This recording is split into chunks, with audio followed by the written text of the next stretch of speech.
Well, I call it ribbit. It's okay. IB, run it back. We're not going to do that. Or we're going to try to stay away from that. You sure about that?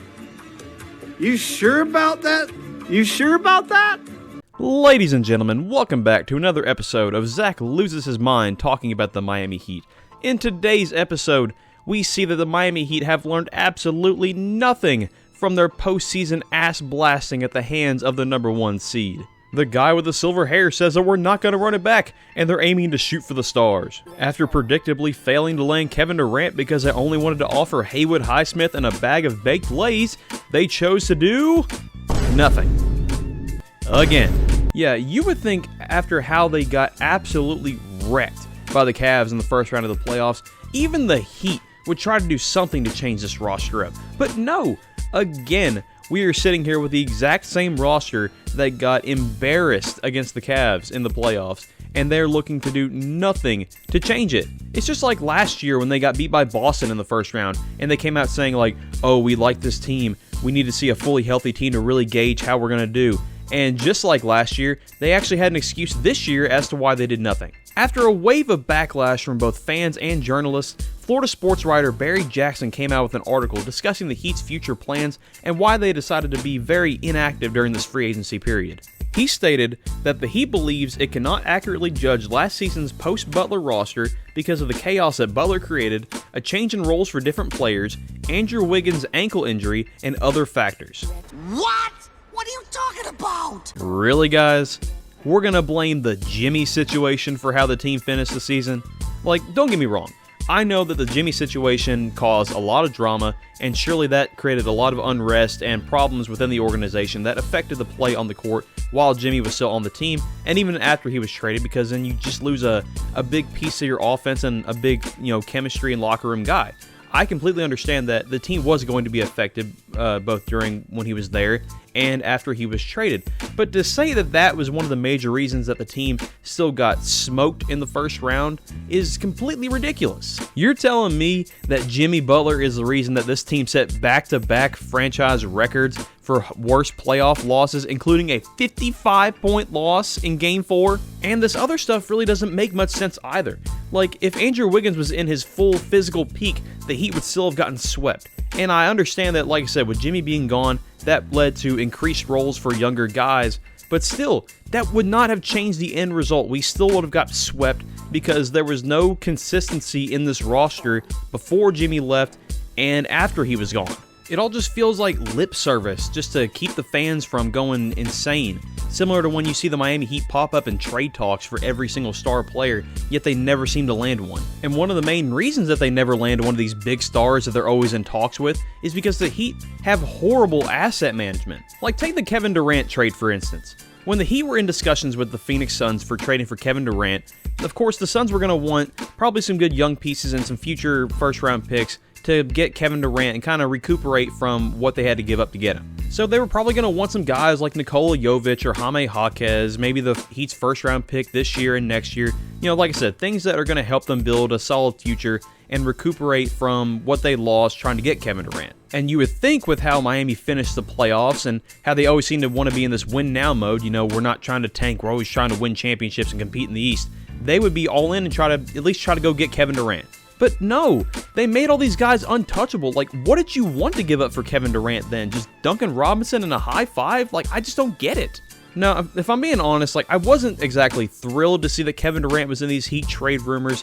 He's still a good player, but I by no means thought that he was going to be the guy to push this team to being a championship contender, even with how weak the Eastern Conference is going to be next year. But I would have at least seen the vision. I would have understood that this team is trying to win a championship right now, no matter the cost. The players and fans can all see it. There's a clear direction. We're going to it. We're sticking to it, and we'll see where it gets us. But now, since they didn't get Kevin Durant, but they also don't want to trade guys like Hero or Bam, and they're fine with sticking with this roster, we are stuck in mediocrity. The textbook definition of directionless, which is the worst place to be in any sport. Just the kind of team to finish with like 37 to 43 wins, make it to the play-in tournament, maybe get out of there, and then get beat by a real team in 4 or 5 games. And then because they were still bad, but end up making the playoffs, they get picked 14 or 15.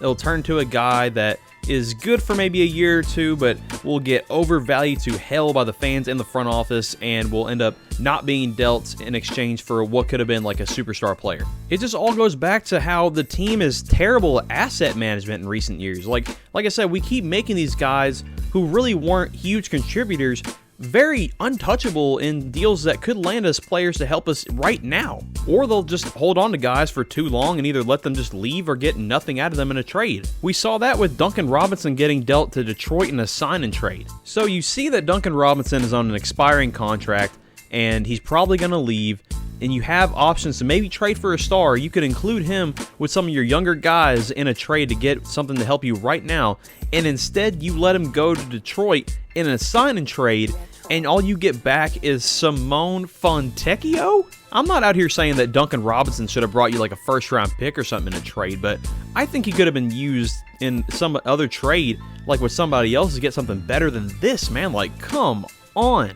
You lose the greatest shooter in your franchise's history, and he's also one of the guys that can actually get Bam the ball, which is something I can't say for other people on this team, and all you get back is Simone Fontecchio? You know what makes this even crazier, too, is I'm pretty sure this was Miami's first offseason trade in 4 years.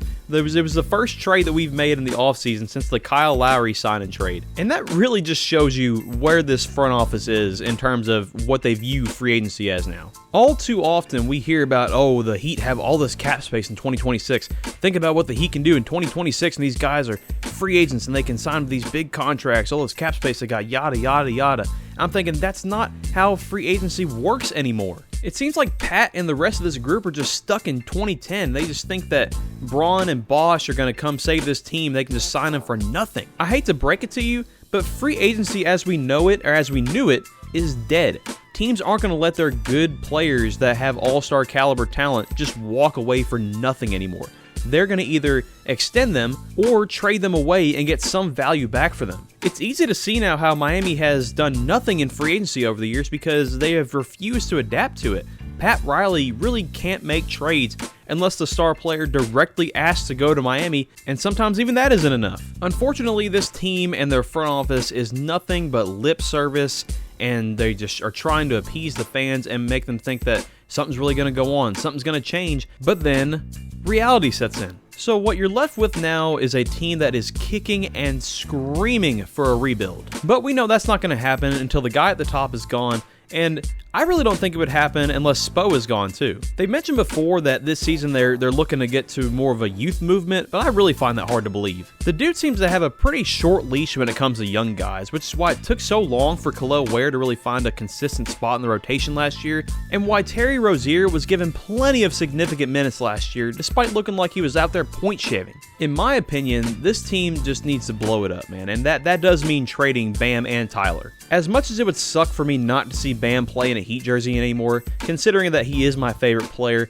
it still just makes the most sense for us to trade the guys who actually can bring some significant value on their own and build for the future. You say that you want to go for this whole youth movement, and yet you're only just half-assing it. Give the young guys some time to actually play and develop. Bam and Hero could easily get you a couple first-round picks, 2 to 3 at the least.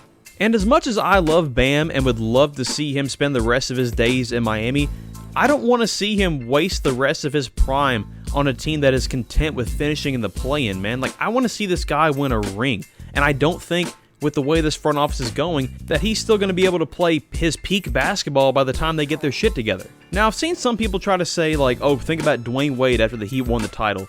You know, the Heat weren't making it out of the first round, and he stuck around, and look what happened. Here's the thing.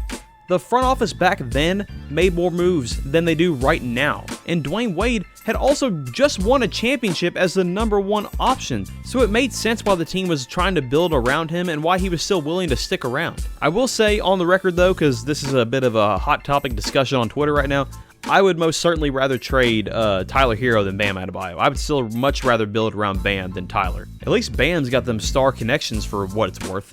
But at the end of the day, I really don't think much is going to change. They're still going to be pushing for 2026 with all that special cap room they have that they're going to use to sign nobody, or they're going to extend Tyler Hero to $50 million a year. Either way, it's going to be a shit show. And this year, I have no doubts that it's going to be the exact same thing as last year, with probably a similar ending. And I've said this before, and I'll say it again right now. I'm not expecting that my team is going to go out there and win a championship every year. That would be stupid. I would just like my team to have a clear and evident direction, because right now, they are stuck in the play-in purgatory. There is no clear direction. Are they building for the future, or are they trying to compete right now? They're not doing a good job at either one of those things. You talk about wanting to win and contend in the Eastern Conference, but your moves, or lack thereof, speak a lot louder than anything that you could say. So what do you do then as a fan of a team that continues to roll around in the mud that is mediocrity? Well, you take a few cues from your front office. You do nothing. There is no point to be putting as much effort as I am right now into complaining about this team, because it is going to just go right into the void, right with everyone else's complaining and bitching. This front office has made me just feel very apathetic about this team and this roster, so unless something massive happens like Bam or Heroes traded or Pat Riley leaves, I'm really not gonna make a lot of videos talking about this current team anymore. Like, after part 2 of the Jimmy documentary comes out, I am gonna be silent regarding this Miami Heat team. I got better things to focus on, both YouTube-wise and professionally. So there's no point in me putting more time into talking about this team than the front office does when it comes to constructing this roster. I'm never going to stop being a fan, never going to stop cheering for them, but, you know, with this current regime and current roster, it's going to be a lot of apathy and just checking on Twitter to see how they're doing every now and then. So shoutouts to Heat versus Haters and Chef Truly, because y'all are going to be the ones that are keeping me updated about this team, because God forbid I try to watch a game and just see this garbage on the court. But that's going to wrap it up for this video. Let me know how y'all's off seasons have been. I'm sure they've been a lot better than mine. Check out the Was He Any Good playlist in the description. Hoping to get the Ray Allen and Miami video out this week sometime, either Wednesday or Thursday. Like, subscribe if you enjoyed. Thanks for watching, and I'll catch y'all later.